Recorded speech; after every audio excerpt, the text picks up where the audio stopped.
Prime Minister and by President Trump are very encouraging. It looks like some of the big concerns we all had have been addressed.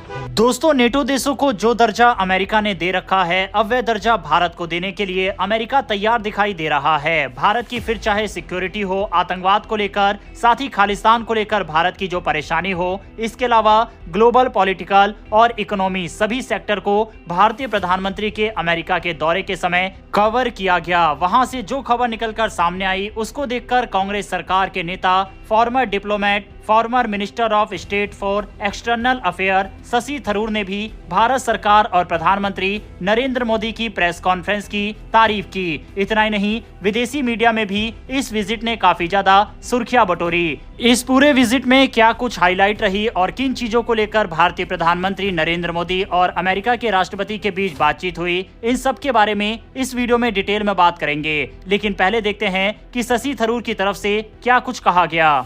What we've seen from the press statements by both the Prime Minister and by President Trump are very encouraging. It looks like some of the big concerns we all had have been addressed. For example, on the question of trade and tariffs, they've decided to sit down together and do a serious negotiation that will conclude by the fall, which is the autumn, September, October of this year. His stand was absolutely correct. On the defense front, the commitment to sell us F-35 stealth aircraft is very valuable because that's a state-of-the-art aircraft. And certainly, we already have the Rafale. Now with the F-35, the Indian Air Force should be in very good shape. If you look at the main issues that we have heard about so far, I'm very encouraged.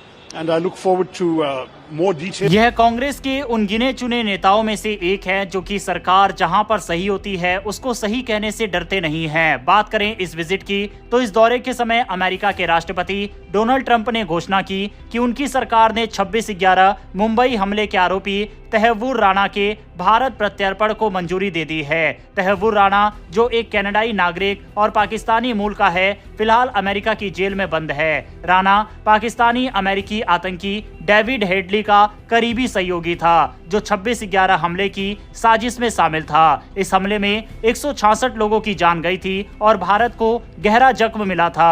America के supreme court ने जनवरी में राणा की याचिका खारिज कर दी थी और अब भारत सरकार उसको जल्दी प्रत्यर्पण के लिए अमेरिकी अधिकारियों के साथ काम कर रही है। इसके अलावा इस दौरे के दौरान भारत और अमेरिका ने रक्षा सहयोग को और मजबूत करने पर भी चर्चा की। राष्ट्रपति ट्रंप ने घोषणा की कि अमेरिका आने वाले समय में भारत को F-35 स्टेल्थ फाइटर जेट सौंपेगा।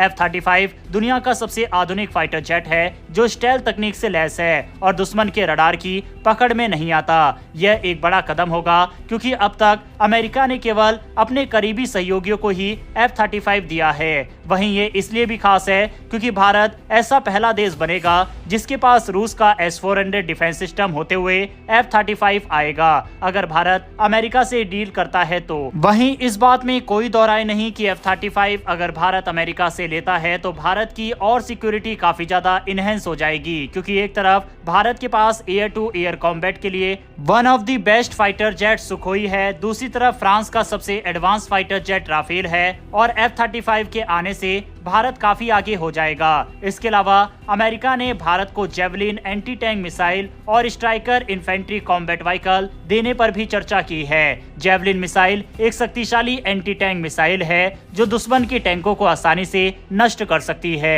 स्ट्राइकर इन्फेंट्री व्हीकल एक आधुनिक बख्तरबंद वाहन है जो भारतीय सेना के पुराने BMP-2 वाहनों की जगह ले सकता है। ये कुछ वह हथियार है जिनको अमेरिका सिर्फ अपने सहयोगी और नेटो देशों को ही देता है। अब ये हथियार भारत का हिस्सा बन सकेंगे।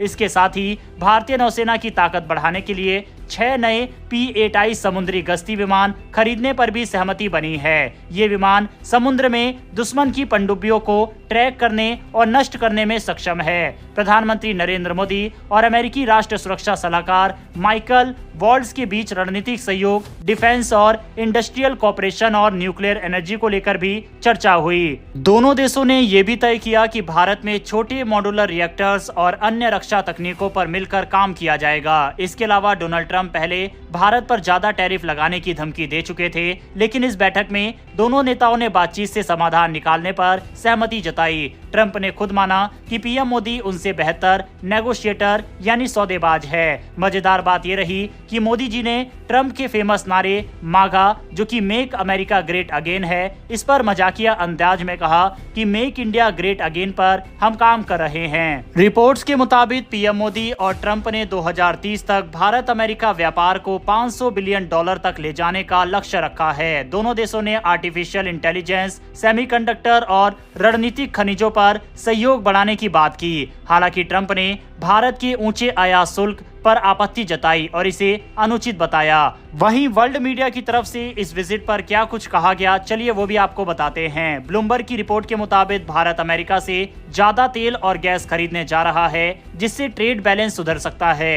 अभी भारत अमेरिका से $15 बिलियन का ऊर्जा उत्पाद खरीदता है और आने वाले समय में इसे $25 बिलियन तक बढ़ाने की योजना है। अल जजीरा ने आरोप लगाया कि दोनों नेताओं ने मानवाधिकार और प्रेस स्वतंत्रता जैसे मुद्दों पर चर्चा नहीं की। AFP ने इस बैठक को चीन की बढ़ती ताकत को संतुलित करने की रणनीति बताया।